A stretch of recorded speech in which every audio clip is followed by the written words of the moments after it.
Mayroon tayo isang pirasong labong. Siyempre, mayroon tayong pipigaing gata. Sasangkapan natin ang mais. At siyempre, ang saluyot. Sabihin ko sana malunggay. Ayan na ang mais, ang okra, at ang gata. Pinakuluan muna natin ang ating labong. Tapos, tinapon natin yung unang kulo at nagpalit tayo ng tubig na may gata. Yung pinagpigaan ng unang gata. Yan yung tubig muna niya. Para mas lasang-lasa natin mamaya ang gata sa ating labong. Tapos, lagay na rin natin ang ating shrimp. Para bang kukulo, andyan na yung shrimp natin. Maglalagay din tayo ng konting bagoong at shrimp cubes. At ang magic sarap. At syempre, konting salt. Lagay din tayo ng salt. Kompleto na ang ating ricados. Lalagay na natin ang Knorr cubes. Lalagay na rin natin ang ating mais. At ilalagay na din natin ang ating okra. Halo, halo, halo.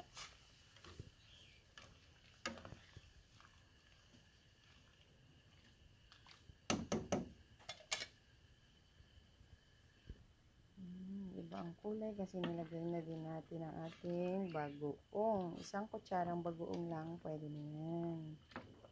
Para mas malasa ang shrimp. Bukod sa may Knorr shrimp cubes na siya. Lagyan natin ng konting asin.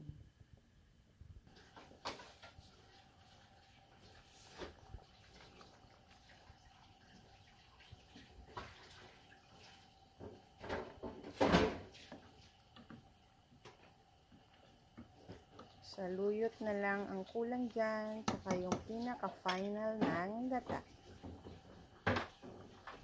Habang nagkukulo, gayatin natin ang malunggay na naman ako. Saluyot.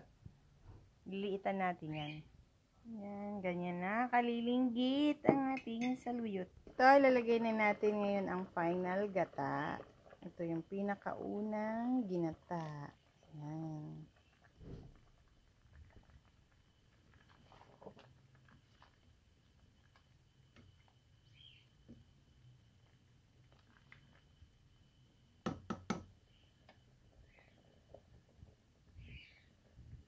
Tapos, lalagay na din natin ang ating labong. Mas maganda yan para hindi ganun. Ilang minutes na lang. Okay na yan. Finish na tayo. Pwede na tayong kumain. Aga namin gata kasi ito pang lunch na to. Kasama na sa lunch.